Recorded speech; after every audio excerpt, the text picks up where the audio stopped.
All right, guys, I am with Nathan today, which works at Antidote Solution. Antidote Solution that you have probably heard of recently because they came out with the most insane prototype we've seen over the last few years. I had a few questions because Antidote Solution seems to be doing things a little differently than the other brands. So Nathan, how are you? Yeah, great. So can you tell me a little bit more, what's your job at Antidote Solution exactly? So I work for Antidote Solution as an engineer, mostly technical engineer, making all the CAD design, on the computer, Yep. and also I'm also doing data analysis for Antidote Solution when we are working for suspension and stuff like that. Awesome. So yeah, maybe you want to know a little bit more about what's Antidote Solution. So first of all, I'd like to know what Antidote Solution is because no one's really heard of it before. However, I know some brands know of you already. Yeah. So maybe let's start with that. Yeah, that's it. So Antidote Solution is a design office, basically. We working only with other brands, so only with on B2B, basically, and we are making whatever the brand wants. So they came with us with a project, saying, okay, we want to do a bicycle like that with those specifications, and we are doing so CAD design, but also working with brand, on the naming and stuff, but also on the more graphical that goes with it, and we can also be with them if they want to industrialize the product. Can you name a few projects that you've worked on over the last few years? I know you may have had something with Bruni.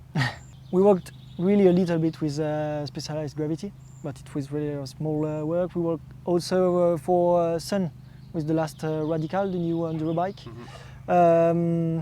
And then a lot of new projects, sometimes more about utilitarian stuff, like cargo bikes, also small electric vehicles. Now we know you're a design house. Basically, people come to you with a problem. Look, we want to do this very specific thing. We don't really know what to do. And so you design it and eventually they go into production. Cool. So now, when this news came out with that new Antidote Solution racing bike, I was like, so this is obviously like a cool bike, it's custom for racing and all that stuff. We'll go into that a bit later, but who are you actually selling that to? I think that's like it's a proof of concept, I get that, but what's eventually the goal, like what are you trying to get to? The goal is to race in 2027, so next year. And we are selling it to brands that want to put money into mountain bike races, so downhill. And we come with a complete solution for racing. So the bike, obviously, but also all the pit and all the organization that comes with it, with the mechanical, the data acquisition, but also a control room to look at all the data and have to make the good decisions. Well, it's a complete solution for racing. Cool. So I guess that what I understand is that, let's say Visa or MasterCard is like, oh, actually, we like bike racing, that's cool. However, I have no bloody idea how any of this works. So they come to Antidote Solution, you basically like, look, we know how to make the bike, we know how to manage the races, we know how to find the pilots, we slap your logo on it, and then here you go, you can go racing. That's the idea. That's the idea, okay, yeah. Cool. MasterCard if you're listening.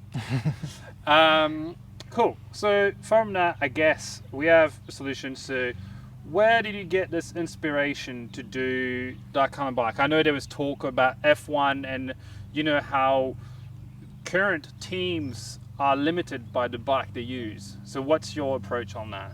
Well, we worked around downhill races for like a few years now with some teams and yeah, things like that, and we saw that at the end they are really constrained by the marketing aspect. So they need to ride the bike that will be sold at the end of the year, and that's a big problem because they can't really develop something for races. And we think that races and market are really different things, and you don't need the same bikes. And so we thought like, okay, what are how the other sports are working. We looked at MotoGP, MXGP, Formula One, of course, but also rally, and we saw that okay, each time the brand that is on the car or on the motorbike or stuff like that is not the brand that is designing the thing, and it's not the same brand that is making all the pit and all the organization about races. It's like a separate thing, and so we thought like, okay, let's do the same in downhill. Let's build a complete solution so the brand can put the name on it, or not the brand, as you said, MasterCard, and, for example, and have only focused only on the race Just and being racing. fast. Yeah, with no constraint about, oh, are we going to Yeah. be able to sell that bike and stuff. Yeah, so I guess you're opening up the racing market to a different type of organization, really, because they don't have to deal with, let's say, Santa Cruz or whatever, like, you know, any other brand. And then they can just develop a solution that's proper to race and win races with budget depending, obviously. Cool. So can you tell me a little bit more about how you develop that bike? I know I've heard there's piece you can like remove to make it stiffer, put back to make remove to make it less stiff, put back to make it stiffer. I know you have telemetry on board, but it works differently than other bikes. Can you just go into a bit more details there? So the idea again is the same. It's being as fast as possible. For that, we think that we need to be able to do some changes depending of the track and of the weather condition. So yeah, we think we need to be able to make changes on the bike, and we need the changes to be independent, each one from another. So for example, we can change progressivity of the bike, changing this little linkage here, Yeah. the length of it, but it doesn't affect all the geometry or the position of the rider. It's independent. We can also change the stiffness of the rear triangle with the bridge here and here. We have we have 3 bridges here, and we can put or remove this one to make the rear triangle more flexible. And then we can change the front triangle, and it's a carbon tube inside. And Similar to yeah. what Specialized did last Yeah, year, I believe. Yeah. That's it. And the idea is to be able to change this front triangle also really quickly. So we remove those 2 bolts, the shock mount, and we can disassemble the bike rear. And then we wanted also to have adjustment on the rider position, so we can keeping the 3 contact points the same. We can move the rider around frontward or backward on the bike. That's very cool. Yeah. So you can see it with the bottom bracket, but also with the stem and the saddle, of course. So you mean you've completely isolated, so you can change stuff on the bike without affecting said position of the bike, of the rider on the bike. Yeah. That's pretty awesome, because I'm guessing there's a huge constraint that normal brands have to deal with, because if you're moving stuff, obviously, you know, how do you achieve that? If you look at the bike, it's a complicated bike, of course. So there is a lot of parts and a lot of stuff. It's also going with the fact that the bike is not for sale at the end of the year, so it can be complicated. It's not a big problem. When you are doing carbon molds for making the frame, you are you can't do all those adjustments because it's it's earning too much money. I want you to talk to me about what's hidden inside there, Yeah. which I understand is onboard telemetry that does not move. Yeah. So when we see, I mean, we obviously see the Specialized team, Santa Cruz, all of the big teams use telemetry to an extent and they train on it, but when comes race day, the telemetry comes off. So can you tell me a little bit more of the reason why you've decided to keep the telemetry on, first of all, and why? We want the rider to have the same bike from the beginning to the end of the weekend, Yeah, and for the training, also for the race. So removing the telemetry changes the weight distribution of the bike, and so we said like, okay, we will keep it so the bike is the same, during the training and the race day. And here you can see that the linear potentiometer that is on the front can be damaged easily. But the idea at the end is to have it inside a fork, for example, and there is a lot of things going on that we are thinking about to to have the bike to make it more reliable at the end. Yeah, 'cause I guess it's still like like a first gen Yeah, kind of like yeah, bike. of course. So, We and- are at the beginning of the Yeah. project. So I go into your pits, and there's this huge walls of screen that's very F1-like. It feels like an F1 pit. So can you tell me a little bit more what those screens are for? So I'm guessing there's some sort of monitoring of the telemetry, but that also allows you, from what I understand, to have a different approach to racing because it gives more time to the rider to ride. So can you tell me a little bit more about how all this works? Yeah, so we found out that the rider on a dash weekend like that is making between 8 to 12 runs at the end of the weekend. Total. Yeah. So it's That's not a lot. it's not a lot. And I'm saying there's one race run and one quali yeah. run, or potentially two quali runs. So that's like 6 training runs, really, if that. and it's a really low number, and Yeah. we want to improve that and to have the rider making the more laps possible. So for that we have a whole organization around that. So the rider goes up, make his lap. At the end of the lap we have downloaded all the data from the bike just into the finish line, and the rider can go up.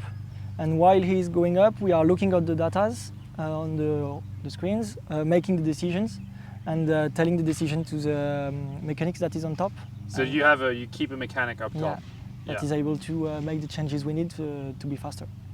Yeah, that means the rider doesn't have to go back to pits. Yeah. Your engineer analyzed I know nothing, very little about suspension, analyzed the curbs, understand how I was like, oh, like it's not good enough there, whatever, change compressions, and then put that on the bike at the top, and then go back for another run, which means you're probably putting another 3 or 4 runs in by the end of the weekend. Yeah, and we make changes each run, which is different to the other teams that needs to wait the end of the training session to make changes. From like a rider perspective, are you not worried that, I mean, that's just my take, but I'm not worried that a rider's going to be like, oh my God, there's so much stuff that I can change, that instead of riding, he's like trying to think about like, oh God, should I go stiffer? Should I go like, like there's so much thing to think about already when you're a rider. So imagine having all this data you got to think about and think how you're going to like change it on the bike for the next run. Well, our thinking is at the end we are making advices as data analysis. Yeah. But the rider will have the final word because we need to have him confident on the bike, of course.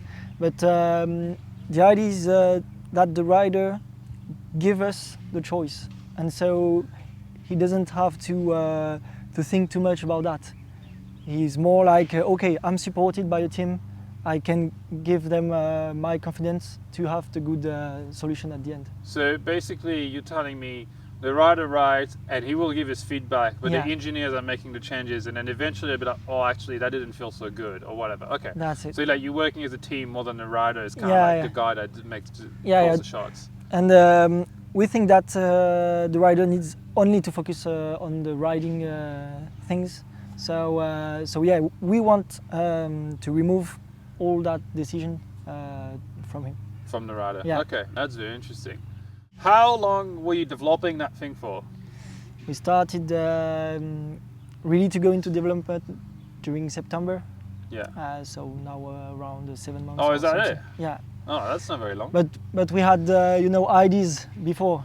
It's always the same thing. You look at stuff, you're like, we can do things like that, and yeah, we can change that. But the start point was September. Okay.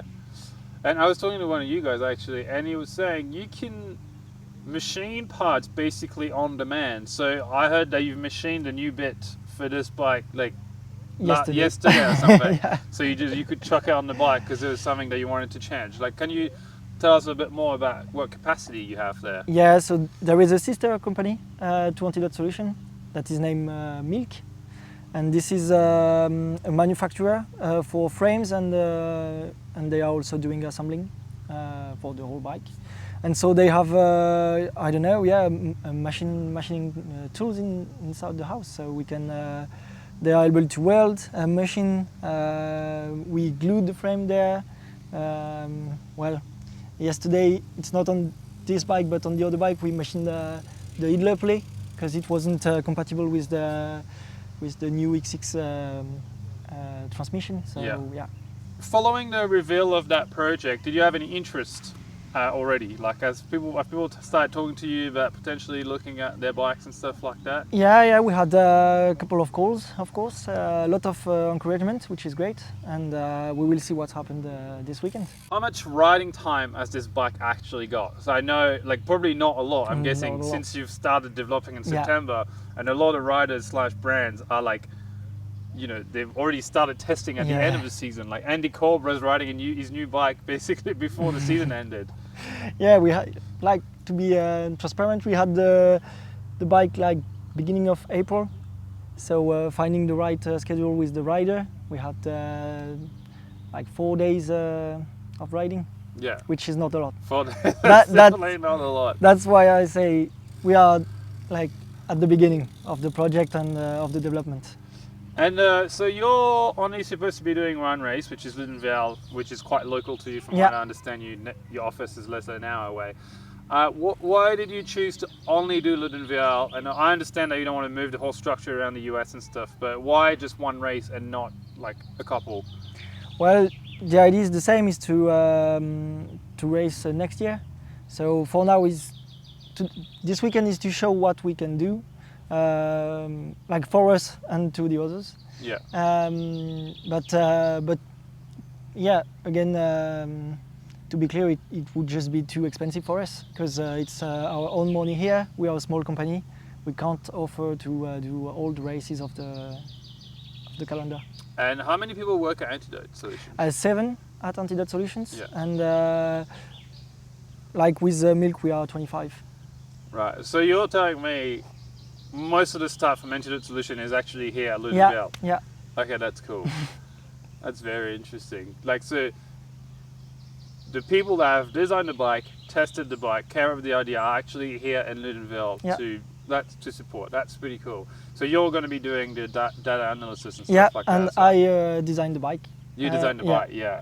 And I have a colleague that designed all the VCU, vehicle control unit, that we didn't Yeah. maybe spoke about. But yeah, it's Oh our, yeah, actually, that's a good yeah. point.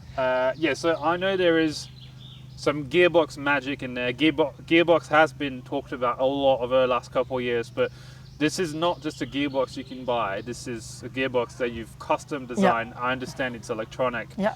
Can you tell us a bit more about this? And first, why did you design a custom gearbox rather than just use one that's normal, like that you can just buy? Because I believe the new FE gear works on electronic shifting. Yeah, and also pinion. Yeah. First of all, we choose to go for a gearbox because we wanted to reduce unsprung mass and to remove the rear derailleur that is really exposed. So that was the idea, and also to have the weight distribution more central to the bike. Then why we didn't pick up a pinion or a figure gearbox is because they have, all the gearboxes have the same problems. You can't change gear under torque. Mhm, Like yeah. under low torque, pinion is okay, but high torque it's not possible. I know it is actually a bit annoying. I've Yeah. ridden a few, and it's like, come on, Yeah. you go unload and load back Yeah, on. Yeah, that's it. And we think that there is a lot of time to gain at the start of the race, and so we need to change gears. So that's why we finished up with this own design gearbox. I understand. However, you're going to be racing this weekend with a derailleur. So Yeah. can you tell us why you went with a derailleur for this race? So goal is always the same, being as fast as possible, and we think that our gearbox is not reliable enough yet. We need to work again on it, so we choose to have the more reliable solution as possible, so derailleur. Is this a mullet actually, or is this full 29? It's a mullet, but we can have a full 29. You can have a full also, 29 also. Okay. So do you have to change the whole swing arm, or is it just like? It's just the rear dropouts that Okay. can be changed, and we have yeah. Is that just a rider preference where you're going with a mullet, or is that? Yeah, for now it's well, two things. Rider thinks it's better for now, and we didn't have the chance to test it test it full enough. 29. So Yeah, I understand. The rider goes, he rides, you get heaps of data from that. You chat to him while he's on the lift, you're like, okay, this was good, this wasn't good, whatever, blah, blah, blah. And then someone at the top kind of changes. However, I feel like you can change some stuff remotely. Is that what you've... Not yet. Not yet? Okay. Yeah, we want to develop that also, to have like just a switch, as you can see with those teams, Yeah. that changes the settings on the suspension, but it's not developed yet. So can you tell me a little bit more about that control unit, how it works at present, like what you're trying to do with it? Yeah, so first of all, we developed our own, so we called it the VCU, Vehicle Control Unit, which allows us to have the data acquisition. It's our own, and in the future to have all those adjustment, electronic adjustment on the suspension. Yeah. We developed it because the systems that are available on the market, like BYB or IEM, are like not complete enough for us. We had, for example, brake sensors, but also we have 2-speed sensors to be able to learn more about locking the wheels and everything. And also we have obviously the suspension potentiometer. And all those data goes into the VCU that in the future we'll be able to make the changes in the gearbox automatically, and also the changing on the suspension automatically. That's Okay. the goal at the end of Yeah. of next year maybe. Cool. So I think we've talked about everything about that bike. Antidote Solution is not a bike brand, it's a design studio that is hoping to get basically packaging a downhill race team into a box and offer it to whoever wants to get into downhill racing, which is pretty cool without the constraint of dealing with brand and brand image and bike brands and all that stuff. So that's actually quite cool, and a unique product that's new to, well, I don't even know if it's new to market because it's not really a market, but so pretty cool to see how that all goes. I hope you do very well this weekend. Thank you. Hopefully the weather stays, actually maybe you want the weather to be crap because you can change the bike. But hopefully it'll be good for you this weekend. Can't wait to see what's happening, and hopefully we'll see on a few more races in this season or next season with Visa, MasterCard, Antidote. Who knows? Maybe, we hope so. Yeah, we hope so. Thank you for your time. Sweet. Thank you very much. I will see you guys tomorrow for the track. Sorry. I will see you guys tomorrow for training. I will see you guys tomorrow for the training video, followed by the race video. So don't forget to tune in. See you tomorrow. Cool. Merci. Bah, merci à toi.